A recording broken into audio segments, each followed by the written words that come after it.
के पूरे देश के लोगों से एक ही निवेदन करना चाहता हूं, अगर आप बोल भी नहीं सकते, अगर आप हमारे साथ सड़क पर भी नहीं आ सकते, हमें इसकी कोई चिंता नहीं है, हमें कोई आपसे गिला नहीं है। एक काम कर दीजिए, सिर्फ एक काम, वो काम आप घर बैठे कर सकते हैं, उसके लिए कहीं बाहर जाने की जरूरत नहीं, किसी दूसरे की जरूरत नहीं है।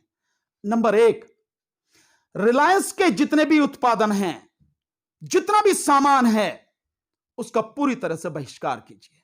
जितने भी इनके शोरूम हैं, देश में तकरीबन 8,784 इनके दुकानें हैं, शोरूम्स हैं, किसी पर भी कोई सामान लेने मत जाइए।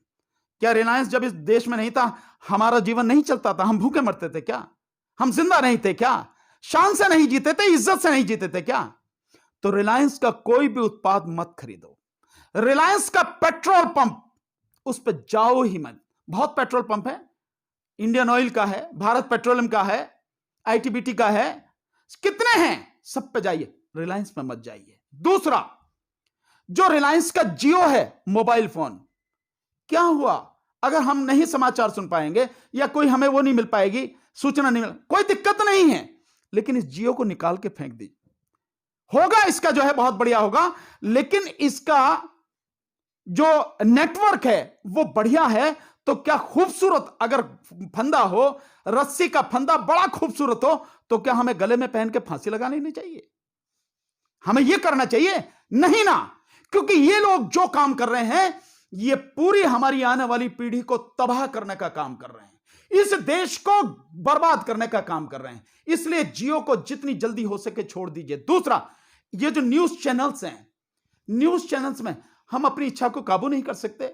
हम अगर कोई वो देखते हैं, सीरियल देखते हैं या पिक्चर देखते हैं, क्या करेंगे हम उसे देख के? इनमें हमारी न्यूज तो होती नहीं है, मोदी जी की न्यूज होती है, सरकार की न्यूज होती है, हम इनका देख के करेंगे क्या? जो हमारे दर्द को महसूस ना करता हो, जो हमारी बात कहता ना हो, और हम उसके दुकान को चला रहे हैं अपनी जेब के पैसे से।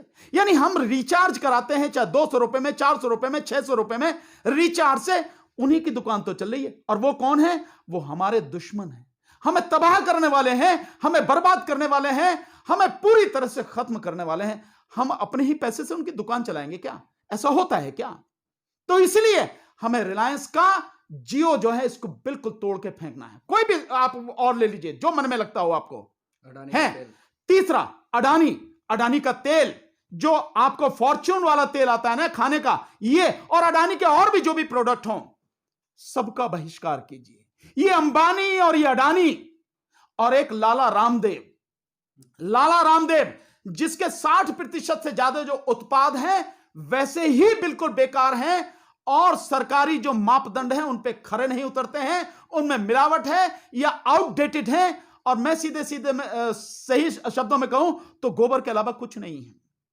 उनको छोड़िए बिल्कुल, क्योंकि ये लोग वो हैं जो इस देश को तबाह करने पर तुले हुए हैं, जो इस देश में सरकार के पिट्ठू बनके या सरकार के साथ मिलके इस देश की आम जनता को, गरीबों को लूटने और उन्हें खत्म करने के लिए प्रयास कर रहे हैं। उनकी जमीन, उनकी जायदाद, सब कुछ बर्बाद करना चाहते हैं। तो मेरा आपसे निवेदन यही है, रिलायंस यानी अंबानी और अडानी और लाला रामदेव, इनका बहिष्कार, और हर तरह से जो आपका ये न्यूज चैनल्स हैं, इन टीवी पर, अपने घर का जो टीवी है ना, वो टीवी नहीं है, टेलीविजन नहीं है, वो टीबी है, ट्यूबरक्लोसिस टीबी की बीमारी है, 6 रोग है, उसको बंद कर दीजिए। आज ही से उसको देखना बंद कीजिए। पुण्य पुरुष वाजपेयी जी कहते रहे, रवीश कुमार जी ने कहा, मैं 1 साल से लगातार इस बात को कह रहा हूं, आज फिर कह रहा हूं। किसानों ने इसका आह्वान किया है, इसको बंद कीजिए। घर में रह के भी आप इस किसान आंदोलन की मदद कर सकते हैं, देश को बचा सकते हैं। बस इतना ही आपसे कहूंगा। बहुत बहुत शुक्रिया। धन्यवाद सर, धन्यवाद।